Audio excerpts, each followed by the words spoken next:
جو required numbers ہیں government بنانے کے لیے وہ ریکوائرڈ نمبرز ہم حاصل کر لیں گے. ایگزیکٹو کی مداخلت نہیں ہونی چاہیے انتخابات میں تاکہ لوگوں کا اعتماد ہو الیکشن کمیشن پہ, لوگوں کا اعتماد ہو الیکشن پروسیس پہ. اور اگر لوگوں کا اعتماد اٹھ جائے تو پھر وہ جمہوریت کے لیے بہت نقصان دہ چیز ہے. ہمارا پرائم منسٹر ہے شہباز شریف, تمہاری گورنمنٹ ہے, اپنے پرائم منسٹر کو جا کے بولو نا, یہاں بیٹھ کے بات کرتے ہو کہ پیپلز پارٹی مخالفت کرتی ہے, جاؤ نا شہباز شریف کو بولو, لا منسٹر کو بولے, پارلیمنٹری افیئرز کے منسٹر کو بولے بل ٹیبل کرے ہے جی امینڈمنٹ لائے کانسٹیٹیوشن میں. یہاں پہ ویسے یہ لوگوں کو گمراہ کرنے کی بات کرتے ہیں. قائد عوام جناب شہید ذوالفقار علی بھٹو نے 1970 کا انتخاب روٹی کپڑا اور مکان پہ پاکستان میں کلین سویپ کیا, اور اسی وقت سے بھی گلگت بلتستان کے عوام ان سے عقیدت اور محبت رکھتے تھے.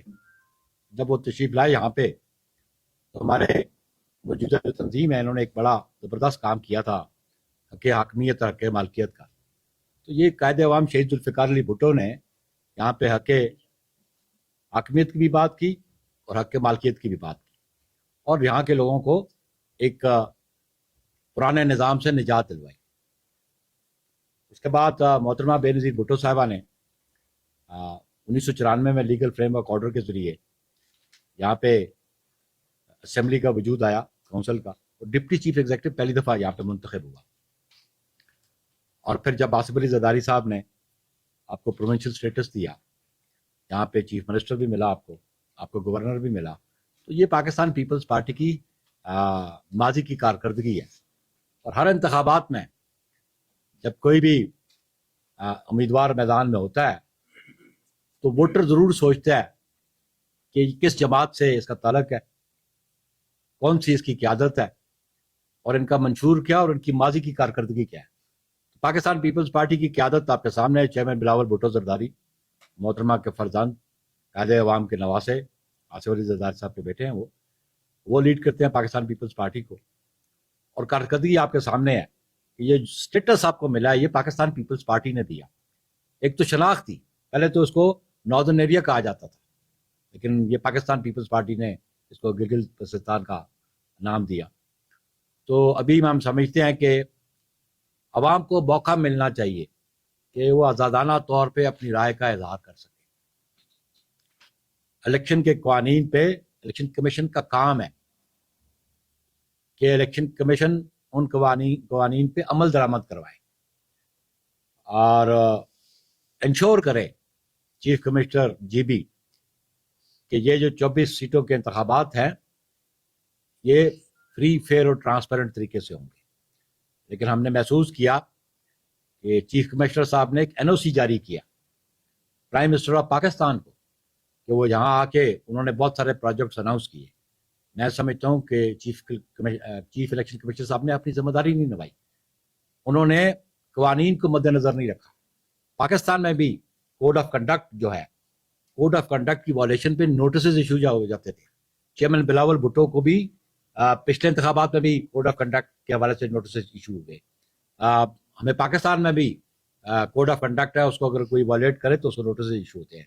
لیکن یہ بنیادی ذمہ داری تھی چیف الیکشن کمشنر کی کہ جب انتخابات کا شیڈول آ جائے, ڈیٹ فکس ہو جائے, انتخابی عمل شروع ہو جائے, تو پھر ایگزیکٹو کی انٹرفیئرنس نہیں ہونی چاہیے. ایگزیکٹو کے پاس یہ اختیار نہیں ہونا چاہیے کہ وہ ایسے منصوبے اناؤنس کریں جو کامن آدمی کو, ایک ووٹر کو اٹریکٹ کریں. تو میں سمجھتا ہوں کہ دیگر جماعتیں بھی اگر اپنے نمائندوں کو بھیجنا چاہتی ہیں تو ضرور بھیجیں. میں نان گورنمنٹل پوزیشن میں ہوں نا, میں گورنمنٹ میں نہیں ہوں, میں پارٹی کا سیکرٹری جنرل ہوں. اسی طرح نون کا سیکرٹری جنرل آئے, کمپلین کرے, ہمیں کوئی اعتراض نہیں.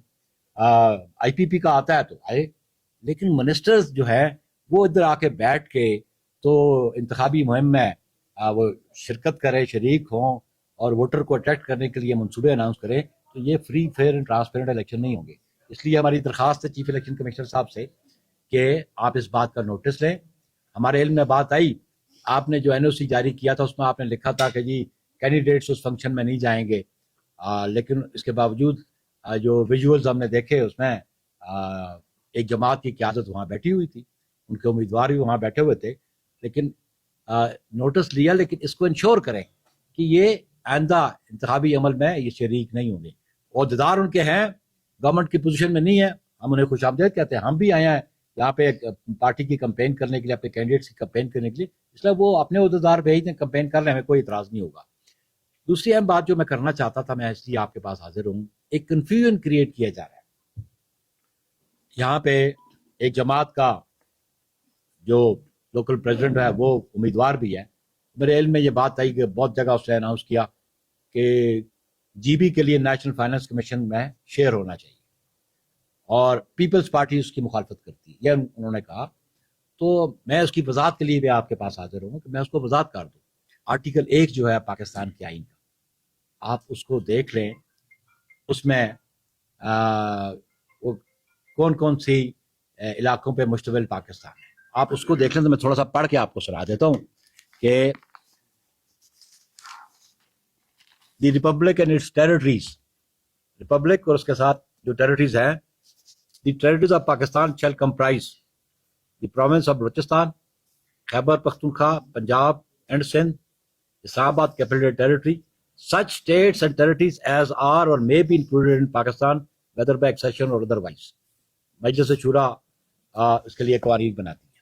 سو یہ بات آپ کا سمجھتے ہیں, جو آرٹیکل 1 کا سی ہے اس میں گلگت, آزاد کشمیر اور یہ سارے معاملات اس میں آتے ہیں, اور یہ پاکستان ان علاقوں پہ مشتمل ہے. یہ اب جب یہ این ایف سی کا اوارڈ کرتے ہیں تو پھر حالانکہ میرا انہوں نے اس آرٹیکل کو نہیں پڑھا جو 160 آرٹیکل ہے نیشنل فائنانس کمیشن کا. اس کی ایک اور اہم بات بتا دیں کہ 2010 میں پاکستان پیپلز پارٹی نے 7واں نیشنل فائنانس کمیشن ایوارڈ دیا ہے, بہت عرصے کے بعد. یہ پیپلز پارٹی کی حکومت نے دیا. اس سے پہلے نیشنل فائنانس کمیشن میں جو شیئر آتا تھا پروونسز کا, اس کی بنیاد پاپولیشن تھی, لیکن پیپلز پارٹی نے اس پرنسپل کو, اس اصول پہ تبدیلی کی, اور اس میں یہ شامل کیا کہ پاپولیشن, ایریا اور پاورٹی, یہ 3 چیزیں پہ مشتمل جو ہوگی بات, پھر شیئر ملے گا. جو 7واں ایوارڈ تھا اس ایوارڈ میں یہ بات طے ہوگی کہ پروونسز سے کچھ شیئر لیا گیا, وفاق سے شیئر لیا گیا. اب صوبوں کے پاس 56% ہے, اور 44% جو ہے وہ مرکز کے پاس ہے, جو ڈویزیبل پول, جو ڈسٹریبیوشن ہوتی ہے انکم کی, ریونیوز کی, وہ اس پروپورشن پہ ہے.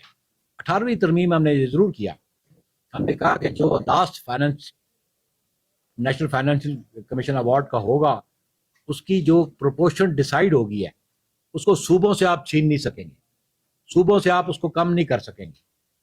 بڑھا سکتے ہیں آپ, لیکن یہ اختیار کیونکہ جب ہم نے ڈیولیوشن کی بات کی, جب ہم نے پروونشل اٹانومی کی بات کی, پاکستان اس پہ بلیو کرتی ہے پروونشل اٹانومی پہ, ڈیولیوشن پہ ہم نے بات کی, تو یہ نہ ہو کہ کل پھر کسی کے پاس اختیار ہو کسی صوبے سے اس کا حق چھین دے این ایف سی سے.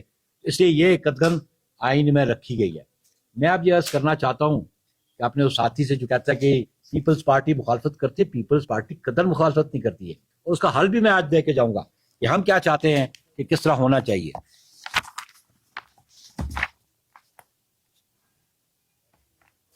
نیشنل فائنانس کمیشن کو جو ہے نا آپ کا آرٹیکل 160 ڈیل کرتا ہے, اور وہ بتاتا ہے کہ نیشنل فائنانس کمیشن کے اختیارات کیا ہیں اور ان کی ذمہ داریاں کیا ہیں. اس میں it shall be the duty of National Finance Commission to make a recommendation to the President the distribution between Federation and the provinces of the net proceeds of taxes mentioned in clause 3. So meaning thereby ایک مطلب یہ ہوا کہ federation اور صوبوں کے درمیان جو ڈسٹریبیوشن آف ریونیو ہے وہ ریکمنڈیشن این ایف سی دیتا ہے, اور پریزیڈنٹ اس کو اپروو کرتا ہے.